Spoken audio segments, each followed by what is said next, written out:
Good afternoon. Thank you for being here and listening to me. It's great to speak to an audience and not the boxes of the Zoom. So it's great to be here. My name is Asaf and I'm the CEO of MatriCelf. We are an Israeli biotechnology company in the area of tissue engineering, and we are developing complete autologous 3D tissues and organs for a variety of medical conditions. You're probably not the audience that need to know the challenge again, but you probably all know that every 30 minutes, somebody in the world dies while he's waiting for an organ. And more importantly, there are millions of patients that are suffering from tissue-related diseases in which a tissue damage leads to a disease that is usually very expensive to treat and have a huge social and medical burden. And the holy grail of those diseases, which you probably all are doing, is tissue engineering. We have a damaged tissue. Let's replace it with a new and functioning tissue. And when we talk about tissue engineering, we need two main ingredients. We need cells on one hand, and we need extracellular matrix on the other hand. And there are many companies that are doing tissue engineering, but most of them use either synthetic materials as their scaffold or use allogeneic cells as their cell source. And this usually triggers the immune response and eventually leads to organ and tissue rejection. What is unique about MatriCelf that we just celebrated 3 years, 2 days ago, and we are supported by years of research at Tel Aviv University, that we are developing complete autologous implants in which both the cells and the scaffold and the matrix are coming from the patient themselves. We do it by taking a small biopsy from the patient's omentum and applying a proprietary technology to create an extracellular matrix in a form of a personalized hydrogel. We then take cells from the peripheral blood, reprogram them into induced pluripotent stem cells, and then introduce those stem cells back into the hydrogel and differentiate them within the gel to become whatever tissue we want it to be. So basically at the end, we have a 3D liquid form tissue that we can use either for 3D printing or to create micro droplets of tissues that we can either inject or simply place on the injured site. And we already know, for example, to create cardiac patches that you can see that they contract like a heart. They look histologically like a heart should look like. They respond physiologically to a norepinephrine stimuli like a cardiac tissue should respond. They have specific structures, like for example, cardiac-specific calcium channels. So it is a cardiac tissue. And we can basically take those patches, apply them on the injured site following a myocardial infarction. It integrates into the cardiac muscle, and we already showed that we improve the ejection fraction, the contractility of the left side of the heart following a myocardial infarction. But the only problem with those patches is that in order to place them on the injured site, we need to open the chest. And you can see here our patches sutured to a working heart of a mice. And this is why our development of a thermoresponsive hydrogel, which is liquid at room temperature, at solidified at 37 centigrade, is a much more elegant solution because now we can take this hydrogel and simply inject it into the injured site. And again, we showed in pigs that we improved the ejection fraction of those pigs. Once we have a 3D liquid form tissue, we can take it a step further and start printing tissues. And what you see here is the printing of the same cardiac patch that you saw previously in a petri dish.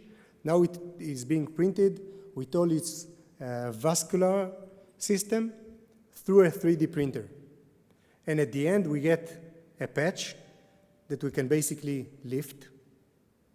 We can inject blood into it, and you can see the blood flows through the blood vessels. You can see that it is a living tissue with the same calcium channels, and you can see the blood vessels in the middle. And again, when you look at the blood vessels, they have lumen, they have endothelial cells, they have fibroblasts. So it is a blood vessel all around. In 2019, we took it a step further, and for the first time in human history, we printed the first ever human printed heart. And we basically hold patents on both the bioink and also for the medium on which we print those volumetric organs. What we currently do with those hearts is we teach them how to function as a heart. So you can see the electrical stimuli passes through the heart. And we already implant those hearts on rats. You can see this is a gut of a rat with the heart in the middle, and we simply try to teach it to function as a heart. But as I said in the beginning, we're not only printing organs, we also create micro droplets of tissues. Every drop that you see here is a small tissue, and the cells within those drops, we know how to differentiate them to whatever tissue we want them to be. So we know how to create cortical implants for focal brain injuries. We know how to create dopaminergic implants for Parkinson's disease, orbital implants for age-related macular degeneration. But the main focus of our company and the first indication that we are taking to market is spinal cord injury. The nice guy in the wheelchair is Yariv Bash. He's the co-founder of Space.il. It's an Israeli company that competed in a Google challenge to take a lunar to the moon. And out of thousands of companies in the world, this is the only company who managed to take a lunar to the moon, although it crashed 30 seconds before it landed on the moon. And unfortunately, Yariv had a ski accident 5 years ago in France, and he said in one of his interviews that humanity has succeeded in reaching space, but the 2 centimeters that are missing in his spine, nobody ever managed to bridge. And unfortunately, Yariv is not by himself. There are thousands of spinal cord injury patients, usually having an irreversible loss of motor, sensor, and autonomic function. Very expensive disease to treat, and unfortunately, no cure. And we do exactly the same. We take a biopsy from the patient, we create the extracellular matrix in the form of a hydrogel, we take cells from the peripheral blood, reprogram them into induced pluripotent stem cells, and then within the gel, differentiate them to become neural implants. And when I say neural implants, these are beads-like 3D structures that when you look inside them, these are functioning neuronal networks with new neurons, new synapses.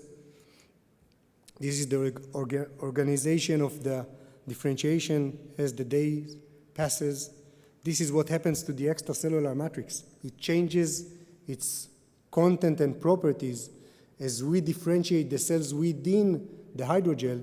It changes to become a more neural matrix to support the cells. And you can see here that from the implants, neurites are actually going out and actually communicating between neighboring implants. And when we tried it on animals, you can see that in the control group, the mice with the spinal cord injury are limping. You can see them walking on the orange bar. And on a catwalk, one of the limbs is not functioning and they are not applying any pressure on the surface. While we used our implants, all the mice regained their walking ability. And this article was published 2 months ago in Advanced Sciences. We also started using usability studies in larger animals to basically train our neurosurgeons to implant the implants that you see there circled in red on pigs, which are 60 kilograms, opposed to mice, which are small, or rats. And we also completed a pre-IND meeting with the FDA, coming to the discussion earlier a few minutes ago in the panel. So we completed a pre-IND meeting with the FDA and aligned our program with this meeting. We completed an IPO at Tel Aviv Stock Exchange, and in 2021 we were the most successful stock in the biotech sector at Tel Aviv Stock Exchange. Currently working according to the research and development plan towards first human clinical trial at the end of 24, beginning of 25. Recently moved to new labs near Tel Aviv, near the Weizmann Institute in Ness, Ziona, and with an amazing technology and a great team. We have a team of 10 employees, great supportive board of directors, and an amazing scientific advisory board. I will leave you for a 1.5-minute movie of summarizing what I said, and then open to question. Envision the day when personalized implants are generated in a matter of weeks, enabling millions of spinal cord injury patients to live independent lives.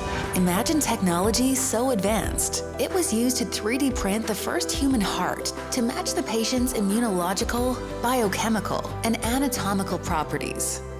Introducing MatriSelf, a personalized platform for autologous tissue and organ regeneration with no rejection, bringing the future of regenerative medicine here today. The process starts by taking a small biopsy of the patient's omentum and applying a proprietary decellularization technique that separates cells and extracellular matrix. A personalized hydrogel is produced from the patient's matrix, while the cells are reprogrammed into induced pluripotent stem cells, which are then incorporated into the hydrogel and differentiated to the desired tissue. Thanks to its unique qualities, the implant can be applied to bridge injured spinal cords so effectively that mice treated for spinal cord injury regained their walking ability in weeks, paving the way to a first human clinical trial in 2024. MatriCelf, regenerating the future of medicine with an innovative platform for autologous matrix and cells implants for a wide range of medical conditions. MatriCelf, regenerating the future of medicine. So this is basically what we do. And as I said, we have an amazing technology and a great team, but more importantly, we have huge motivation coming from patients all over the world that actually have no solution and are waiting for solutions in the spinal cord area. And we believe that we are crazy enough to change the world. So thank you very much. I see we have some few minutes for questions.